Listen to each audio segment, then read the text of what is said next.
Hola, muy buenas tardes, buen martes para todos. Otro tema que queremos compartir en esta tarde y quiero empezar leyéndoles en la epístola a los Hebreos, en el capítulo 1, los versículos del 1 al 4. Dios, habiendo hablado muchas veces y de muchas maneras en otro tiempo a los padres por los profetas, en estos postreros días nos ha hablado por el Hijo, a quien constituyó heredero de todo y por quien asimismo hizo el universo, el cual siendo el resplandor de su gloria y la imagen misma de su sustancia, y quien sustenta todas las cosas con la palabra de su poder, habiendo efectuado la purificación de nuestros pecados por medio de sí mismo, se sentó a la diestra de la majestad en las alturas, hecho tanto superior a los ángeles, cuanto heredó más excelente nombre que ellos. Un hermoso pasaje con el que empieza el libro de los Hebreos. Y nosotros venimos hablando, el último martes hablamos sobre que Dios viene por medio de Jesús a establecer su nuevo reino en la tierra. Es importante que veamos por qué Dios necesita establecer por medio de Jesús el reino en medio de todos los seres humanos. Si miramos tiempo atrás, como dice el pasaje de Hebreos, Dios le habló a su pueblo desde el principio por medio de los profetas. Los acompañó, no solamente les habló, sino que les acompañó, le mostró cuál era la voluntad de Dios. Y llegado fue así que necesitó que realmente su Hijo viniera a convivir en medio de nosotros, en medio de los seres humanos. Aquel que desde el principio, como dice en su palabra, estuvo en la creación del mundo. Aquel que fue creación, fue creador de todo lo que somos también cada uno de nosotros. O sea, también fue creador del ser humano. De aquel que, como dice en el libro de Génesis, después que Dios había creado todas las cosas, crea al ser humano y dice, y vio que lo que había creado era muy bueno. ¿Necesita Dios establecer su reinado en medio de la tierra? Y lo envía a Jesús, a su Hijo. ¿Para qué lo envía a Jesús? A su Hijo en medio nuestro. Para que Él sea la luz del mundo, la imagen justamente de ese Dios que se acerca a todo ser humano. ¿Por qué? Porque el ser humano se había alejado de Dios. ¿Y cuál era la imagen de Dios? Lo vemos en Jesús. La imagen de un Dios misericordioso, la imagen de un Dios de amor, la imagen de un Dios que viene a implementar nuevamente la verdad en medio del pueblo, la imagen de un Dios que es justo, y no solo eso, sino también la imagen de un Dios que es redentor para cada uno de nosotros y de cada uno de los seres humanos. ¿Cuántas cualidades viene a mostrar nuevamente Dios en medio de su pueblo? Dios hizo todo, hizo el cielo, hizo la tierra, hizo todo lo que nosotros tenemos también hoy alrededor nuestro. Y también nos dio lo mejor, nos envió al Salvador para cada una de nuestras vidas. Hay un hermoso salmo que lo podemos ver que nos habla justamente de lo que somos nosotros para Dios. Y está en el capítulo 8, los versículos 3 al 6.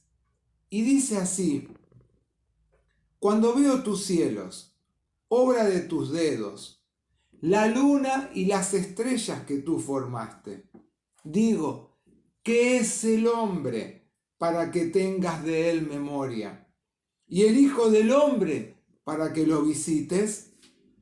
Le has hecho poco menor que los ángeles y lo coronaste de gloria y de honra. Le hiciste señorear sobre las obras de tus manos. Todo lo pusiste debajo de sus pies. La restauración del reino de Dios no le compete nada más ni nada menos que a su propio Hijo. Él viene a instaurar y a restaurar esa relación que se había perdido entre el ser humano y Dios, entre vos y tu Padre Celestial, entre yo y mi Padre Celestial. Y qué importante es ver que ese Jesús, que desde el principio de la creación, que fue también creador junto con su Padre y con el Espíritu de Dios, ahora pasa a ser un siervo en medio de la tierra en donde Él es enviado. Todo lo que había creado, Dios dice que era para que fuera excelente.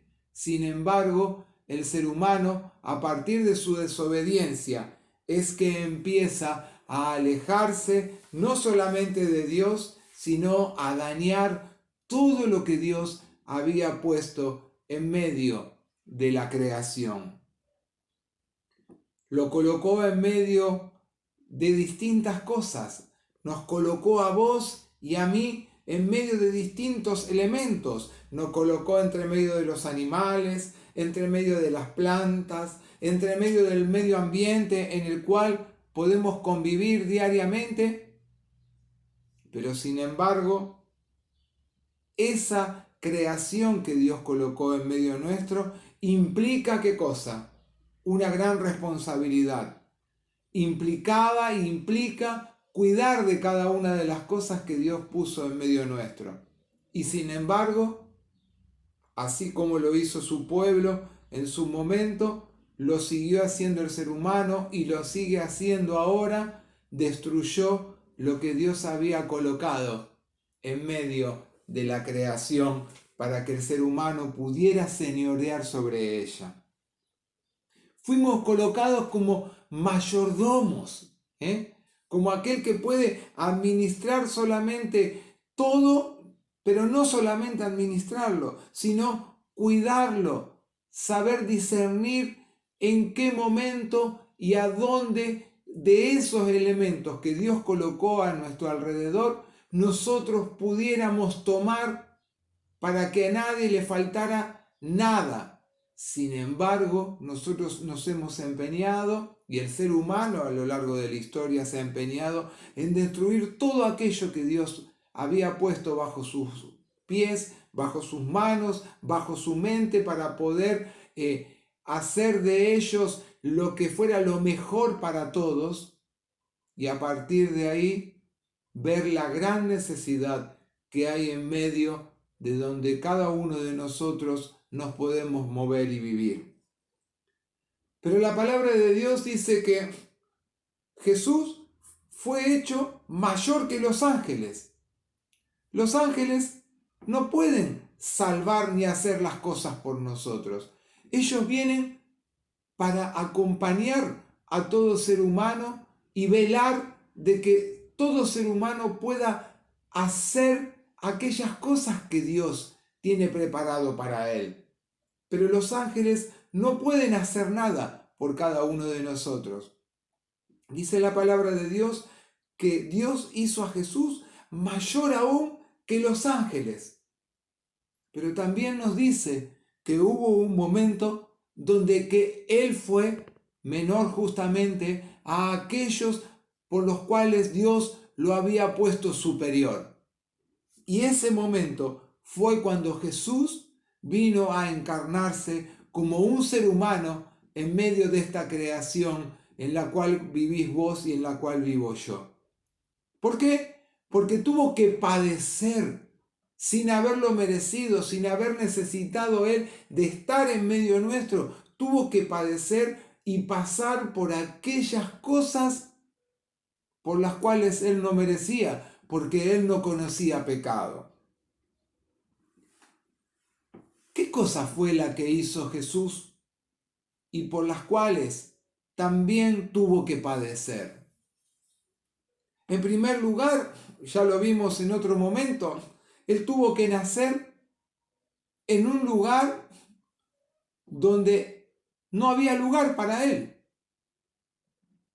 Como cada uno de nosotros en este tiempo, cuando nuestra pareja, nuestra esposa o vemos a alguien que conocemos, lo primero que buscan es saber quién las va a atender cuando están embarazadas y cuando van a tener un hijo, saber dónde van a poder dar a luz a ese hijo con todos los cuidados y todas las cosas de adelanto para que nada le falte. Él no tuvo un solo lugar, por eso tuvo que hacerlo María y José en el establo. Tuvo que soportar el desprecio hacia sus padres porque él había sido engendrado por el Espíritu. O sea que tuvo que ver cómo menospreciaban, cómo se aprovechaban y se burlaban de sus propios padres. Tuvo que pasar por el menosprecio cuando frente a los fariseos, frente a los escribas, frente a los doctores de la ley, él hablaba con denuedo, dice la palabra, y se burlaban y algunos le decían que era un falso profeta, que era un enviado del diablo. Tuvo que soportar que en medio del pueblo, aquel pueblo a los cuales él muchas veces sanó de sus enfermedades, siguieran descreyendo de que realmente él tenía la autoridad que le había venido de Dios. Tuvo que soportar que aún viendo la gente que resucitó, por ejemplo, a Lázaro, tuvieran de él temor porque creían que él no tenía el poder que le venía de Dios, sino que venía del diablo. Y así como eso, él acompañó a la gente. Le dijo a los discípulos cuando estaban por despedirlo, denle ustedes de comer. No tenemos nada, le dijeron los discípulos, denle ustedes de comer. Y ahí aparece otro gran milagro de Jesús en medio del pueblo. Pero también en otro momento tuvo que decirle, ¿me siguen a mí porque les doy de comer? ¿O me siguen porque realmente están convencidos de lo que les estoy diciendo, el mensaje que les estoy dando, están realmente asimilándolo en sus propias vidas y en sus propios corazones? ¿Cuántas cosas tuvo que padecer Jesús en medio del trayecto que le tocó desarrollar para establecer ese reino de Dios en medio de su pueblo? Fue tan grande el amor de Dios que ese Dios siendo creador, ese Dios siendo sustentador de la vida, ese Dios que merecía la adoración de todo ser humano, de todo su pueblo y de cada uno de nosotros, tuvo que dar a su mejor, a su único hijo, para que vos y yo hoy pudiéramos decir que nosotros, gracias a ese Redentor, tenemos entrada en el reino de los cielos. La causa o la razón de la vida de la cual nosotros podemos llegar a vivir está basada en Jesús.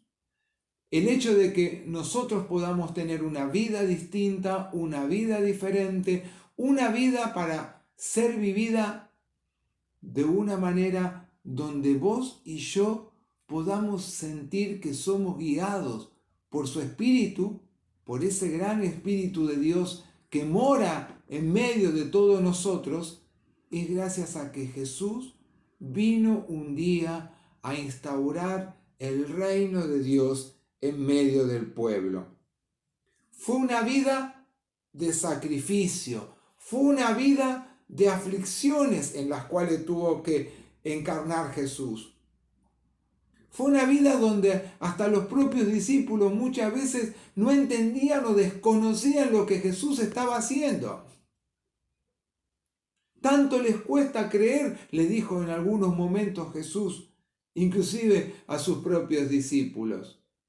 Fue una vida como en el ejemplo de Pedro, donde cuando estaban en la barca, cuando los agarra la tormenta, cuando veían de que sucumbía su vida porque pensaban que se iban a ahogar y que Jesús los había abandonado porque no estaban con ellos, fue una vida que aún así cuando Jesús se aproxima a ellos, primero tienen miedo y después cuando se dan cuenta que es Él y Jesús le dice, porque Pedro le reclama, si eres tú, manda que yo camine sobre el agua, Jesús le dice, ven, con una sola palabra.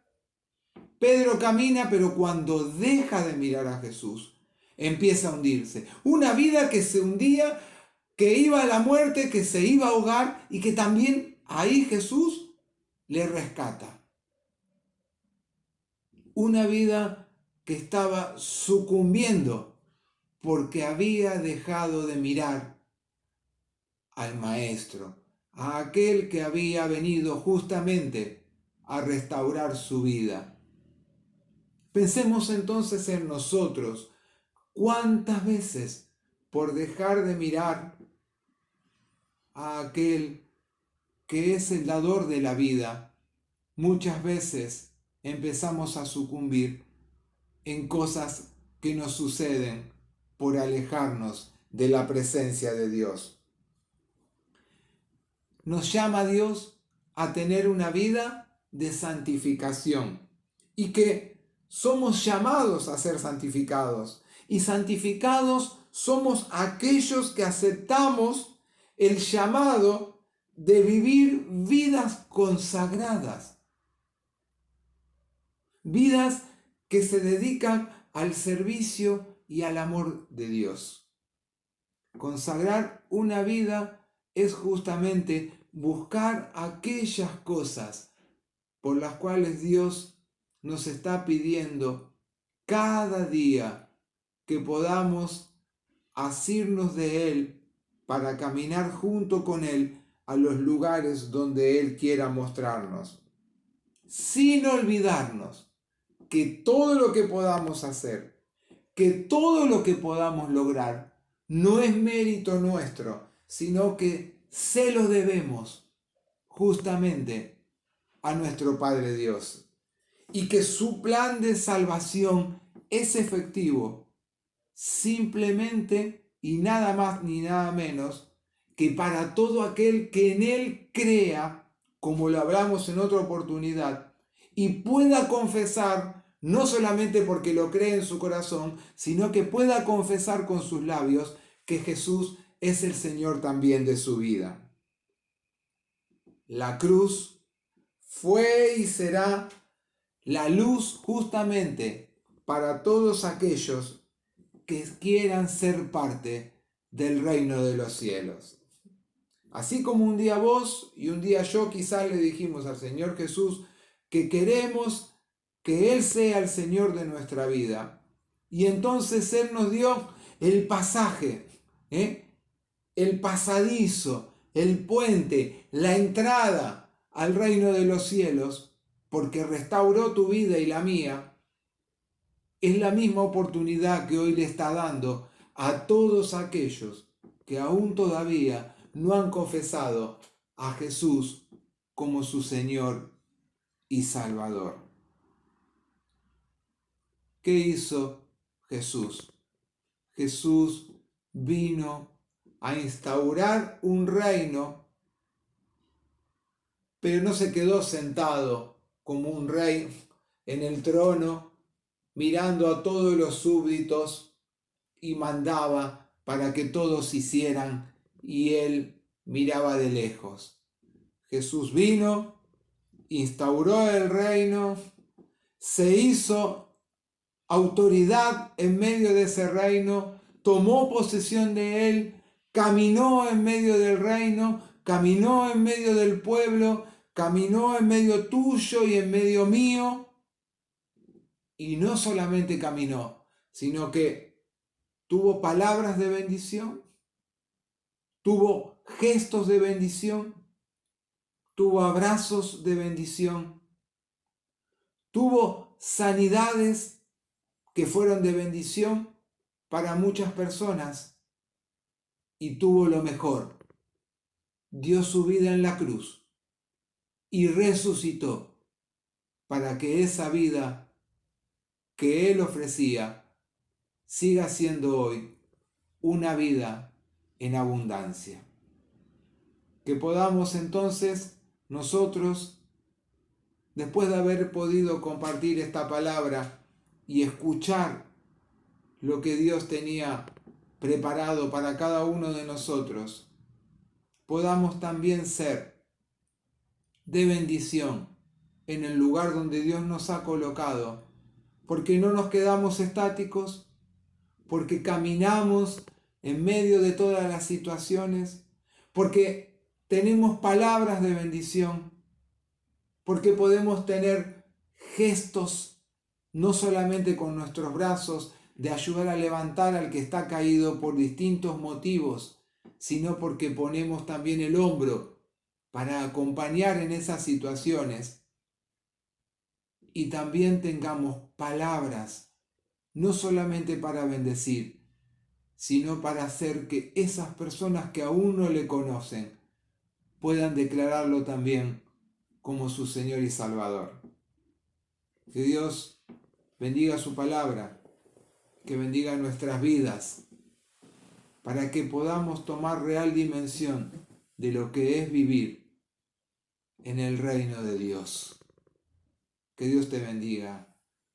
Oremos. Gracias, Señor, porque tú nos has dado la oportunidad nuevamente de compartir tu palabra. Te alabamos, te bendecimos, Señor, porque diste a tu propio Hijo por cada uno de nosotros, y el Señor caminó y se ofreció, aún en medio del desprecio, para que todos pudiéramos comprender cuál es el verdadero significado de conocerte y de aceptarte como Señor y Salvador. Señor, tú estás dispuesto a bendecirnos cada día, que nosotros también podamos buscarte y podamos estar dispuestos a bendecir al que tú coloques delante nuestro. Te damos gracias y te alabamos y pedimos que tu Espíritu Santo sea el que nos guíe en todos los momentos y en todos los lugares donde tú nos llames a servirte, porque oramos en el nombre de Jesús. Amén.